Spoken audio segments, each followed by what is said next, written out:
Hello friends, ఇప్పుడు మనం సంక్షేమ ప్రాపర్టీస్ కన్వర్టెడ్ వెంచర్ ఏదైతే మనకు విజయవాడ హైవేలో ఉందో ఆ వెంచర్కి మనకు 3 రోడ్లు అయితే కనెక్టివిటీ ఉన్నాయని చెప్తున్నాం. హైవేస్ ఒకటేమో భద్రాచలం హైవే, ఒకటేమో మీకు విజయవాడ హైవే, ఒకటేమో వరంగల్ హైవే. ఈ 3 ఏదైతే హైవేస్ ఉన్నాయో దానికి కనెక్టివిటీ ఉన్నది ఈ కన్వర్టెడ్ వెంచర్ అండి. అయితే ఈ భద్రాచలం హైవేకి సంబంధించిన లేటెస్ట్ ఒక అప్డేట్ కూడా వచ్చింది. మన మినిస్టర్ గారు చెప్పడం జరిగింది. దానికి సంబంధించిన ఈ వీడియో కంటిన్యూ వస్తుంది, చూడండి. హైదరాబాద్ ఎల్బీ నగర్ నుంచి పెద్దంబర్పేట వరకు నిర్మించే ఎలివేటెడ్ కారిడార్కు సంబంధించిన డీపీఆర్ను కేంద్ర మంత్రి నితిన్ గడ్కరీకి అందిస్తామని రోడ్లు భవనాల శాఖ మంత్రి కోమటిరెడ్డి వెంకటరెడ్డి అన్నారు. కారిడార్కు సంబంధించి వనస్థలిపురంలో క్షేత్రస్థాయిలో స్థానిక ఎమ్మెల్యే మల్రెడ్డి రంగారెడ్డితో కలిసి మంత్రి పరిశీలించారు.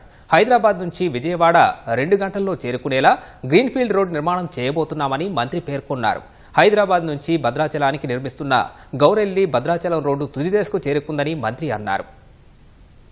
చింతలకుంటకెళ్లి హైదరాబాద్ అవతల రేడియో స్టేషన్ వరకు డబుల్ డెక్కర్ రోడ్డు, అంటే కింద రోడ్డు, మధ్యలో నేషనల్ హైవే, పైన మెట్రో. ఎల్బీనగర్ చింతలకుంట చెప్పిన 650 కోట్లు డిపిఆర్ అయింది. గడ్కరీ గారిని కోరడం జరిగింది. వారు కూడా అధికారులకు ఆదేశాలు ఇచ్చారు. కాలనీ ప్రజలు, వ్యాపారస్తులు కానీ అందరు ప్రజలు ఎల్బీనగర్కి వెళ్ళి మనం విజయవాడ వాళ్ళు 10 రోజులలో మనం 10 నిమిషాలలో మెట్రో అక్కడ మనం రేడియో స్టేషన్ దిగుతాం.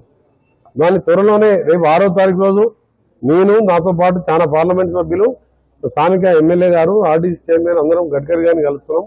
గౌరెల్లికి వెళ్ళి భద్రాచలం 2300 కోట్లు ఆ రోజు పట్టుబట్టి మేము గడ్కరీ ప్రధానమంత్రి లెవెల్లో పోయి శాంక్షన్ చెప్పేసి ఇలా పనులు నడుస్తున్నాయి. బండరావరావుకి వెళ్ళి, పోచంపల్లికి వెళ్ళి, తిరుమలగిరి, ఒలిగొండ ఆ road, Hyderabad Vijayawada road. First ఏమో ఇప్పుడున్న రోడ్డుని 8 లేన్ గా చేయడానికి టెండర్లు పిలిచినాం. డిసెంబర్ లోగా పనులు మొదలవుతాయి. అది 1.5 year పూర్తి చేస్తాం.